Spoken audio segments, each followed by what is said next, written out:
Hey guys, what's up? It's iJevin. How's everybody doing? Welcome back to another episode of Let's Play Minecraft. I hope you guys are all having a good day today. I know I'm doing pretty well.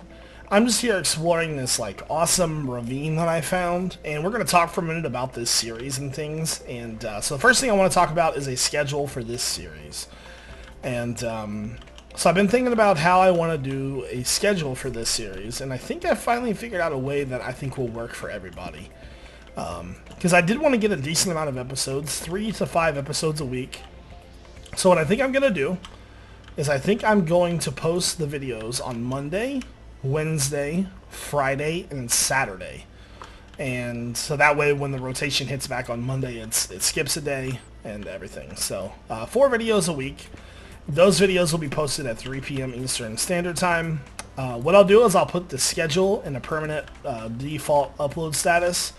That way you guys see it every time a video is uploaded, as well as a time zone converter for 3 p.m.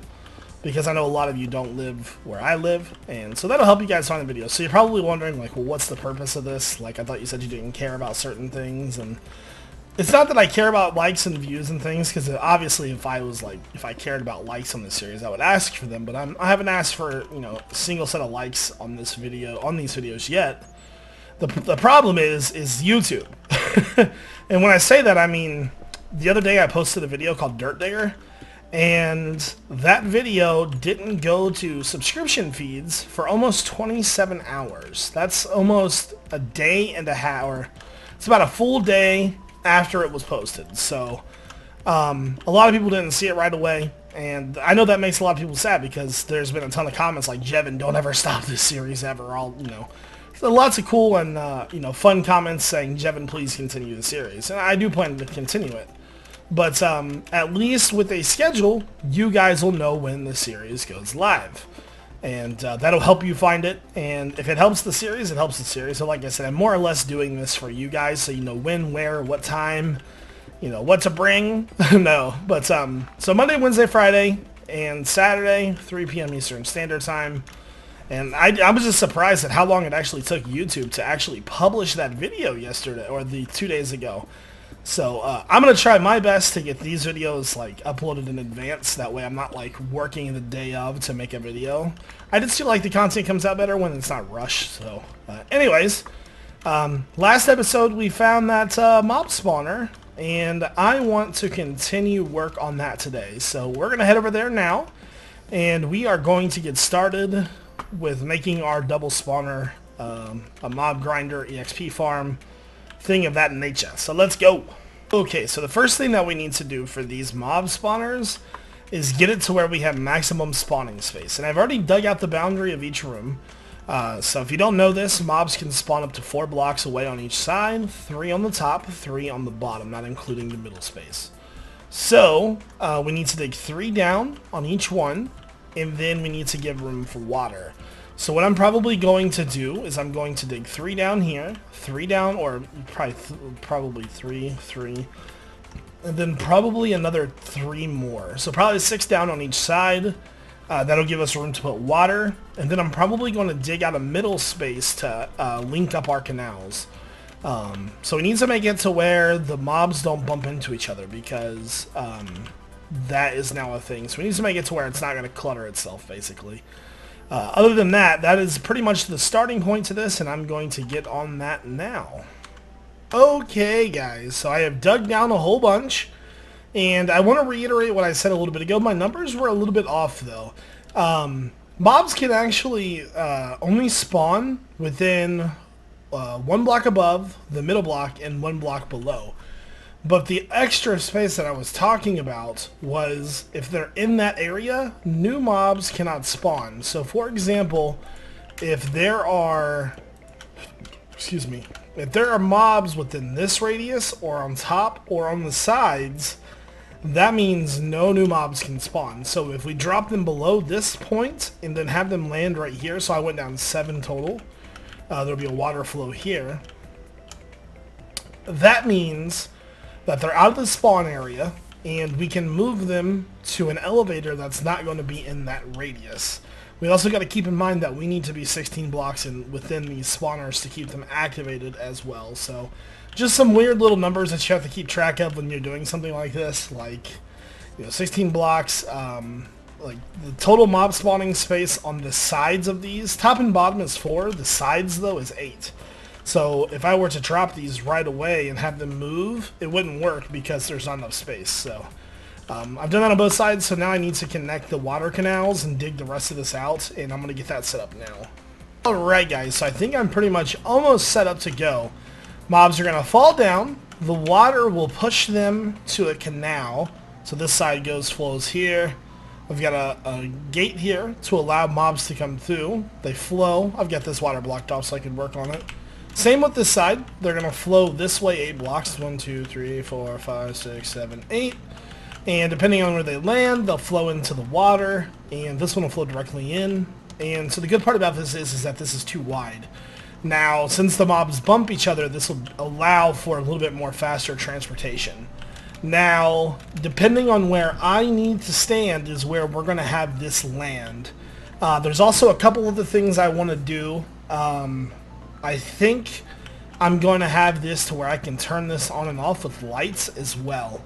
I was considering a water control just to temporarily disable all the water. I could totally make that manageable.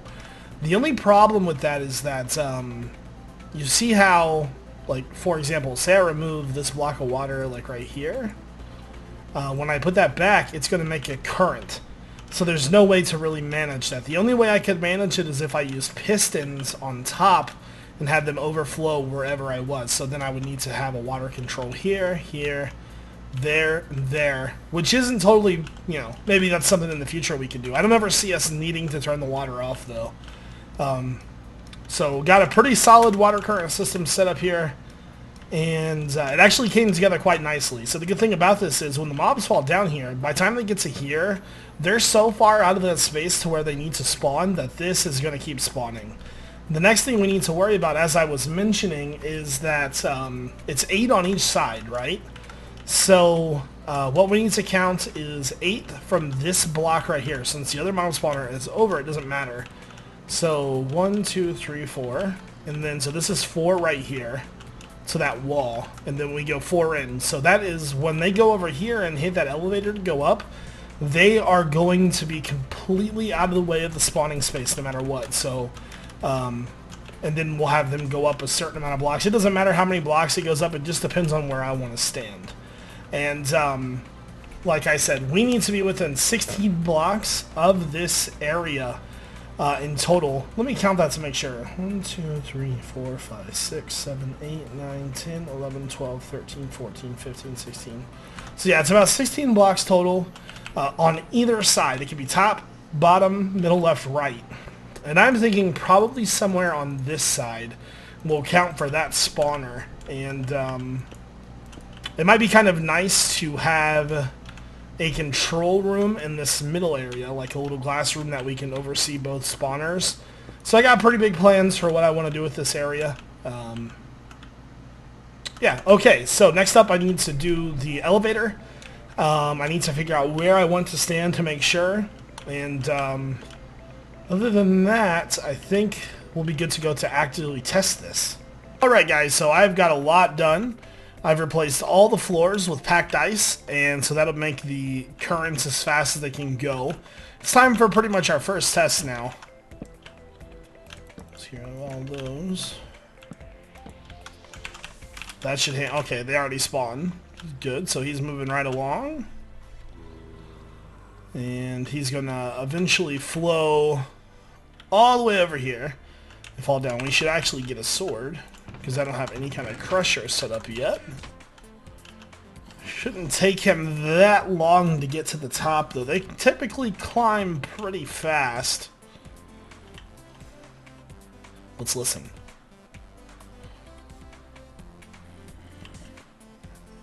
Maybe. Oh yeah, he's definitely coming closer. I gotta say,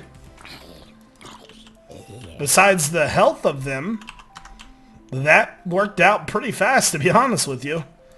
That was a rather quick test. They came up the ladder pretty quick. I mean, And he escaped it out there pretty fast as well. So this thing is, I would say it probably would work pretty good on full running. There's some things I want to do though. I want to clean everything up. I want to get better light control. I brought glowstone and redstone so I can get all that set up. We need to get crusher set up. So there's a lot to be done still. The next part of what I'm going to be doing is all look based though. So I'm going to get to work on that now. Alright guys, I am going to turn mobs off.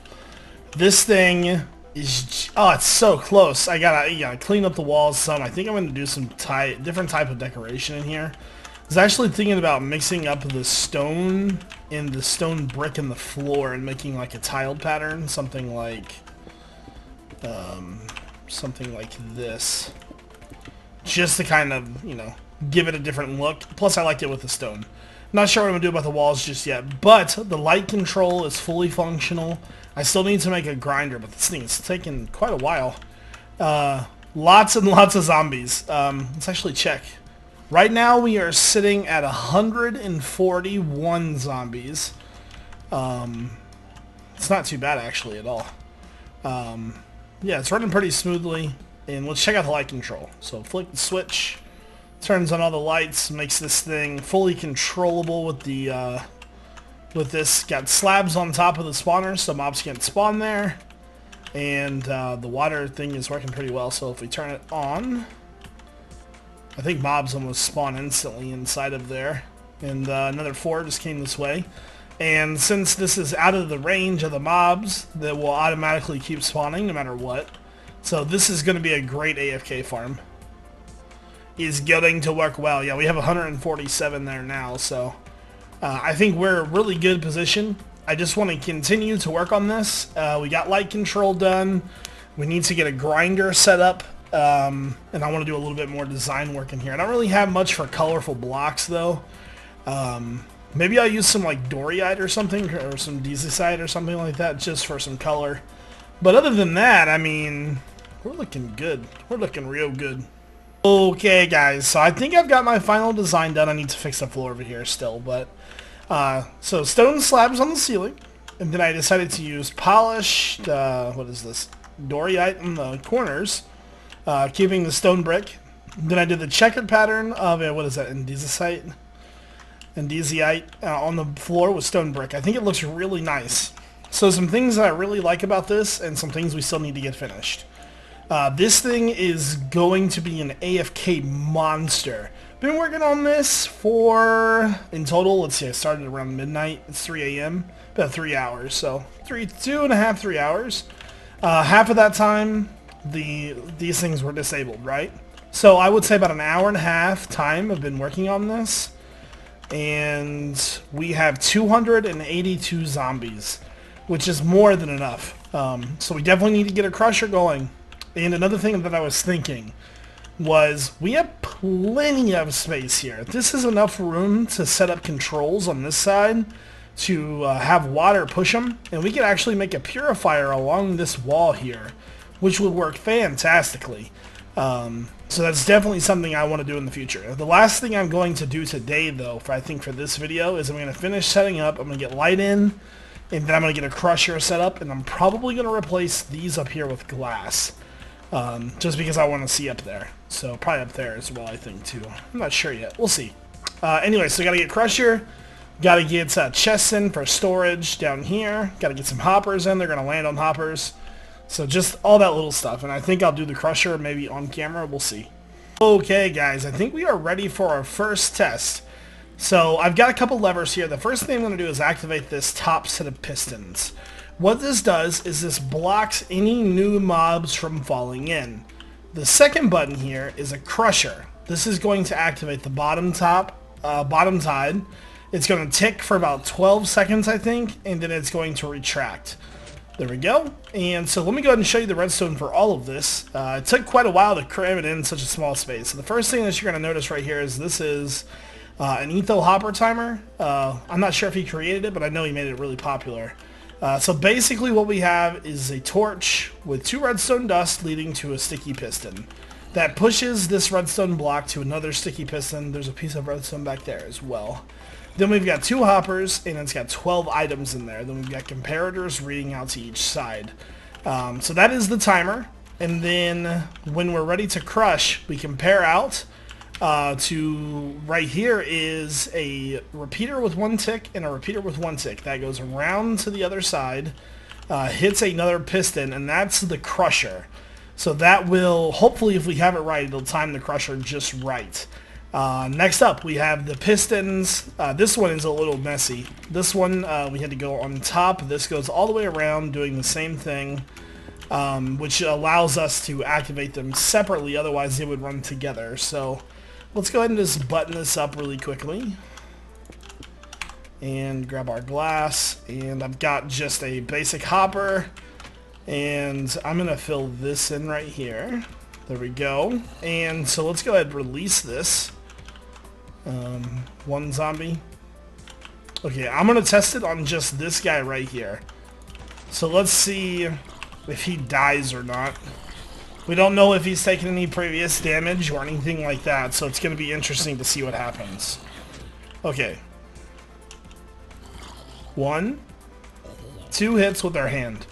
Not bad, not bad. We easily collect the XP.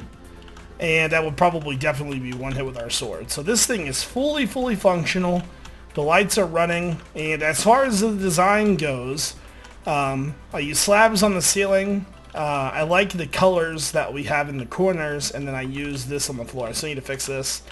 I was going to do some more features to this thing, but I'm just out of space. There's no way to fit anything else really back there. I was going to make a purifier, which I guess I still could if I wanted to. And instead of having the zombies flow up there, we could have them flow to the side over here and have them drop in as individual zombies. Then hit a button to where it cuts off, and if there's any purified that need to be purified, we could put them in there. That's actually quite a good idea, which I think we might save for next episode. Now that I think about it, I could totally make that work, because the water flows just up there. We could make that happen. Awesome. So this is pretty much how everything is running. Still need to get better lighting in here, but for the most part, this thing is running pretty smoothly. It took, in total, about 4 to 4.5 hours to get everything finished. But since these zombies are out of the way, and basically anytime I'm standing, as you can see, I think it's like right here. Now that's active, so anywhere basically in this region, we're pretty much good to go. And I think I could like even probably back up just a little bit, like right here, be good to go. And since we have that crusher in there, we don't have to worry about stabbing them. And yeah, everything is working out pretty well. And as long as we're in this region, they won't despawn either. So at max, I think I've seen 300 in there. So this thing is awesome. Okay, guys, I think that is going to do it for this episode of Let's Play Minecraft. This thing is working good. By the way, I think I tweaked this a little bit more. I've been testing and testing and testing. I removed the ticks from it, because it was killing a little bit more than I liked. So right now we've just got the standard repeaters, but it's been working pretty good. I've been running a bunch of tests. As you can see, I'm almost to 40 levels already, so things are going good. I think if I wanted to add anything onto it, I think I want to utilize this wall-free purifier. That would take a little bit of work, but I think we could get it. All we would need to do is reroute the water with a button somewhere. I'm not even sure where I would put it, to be honest with you. But yeah, we would just need a button, and that would reroute the water, and once the water was rerouted, then we could have them fall into individual tunnels, and then, I'm not sure, maybe just kill off the rest until we find more. That could work out pretty well. Anyways, I hope you guys all enjoyed this episode. I hope you guys have a great day. This is iJevin. Peace out.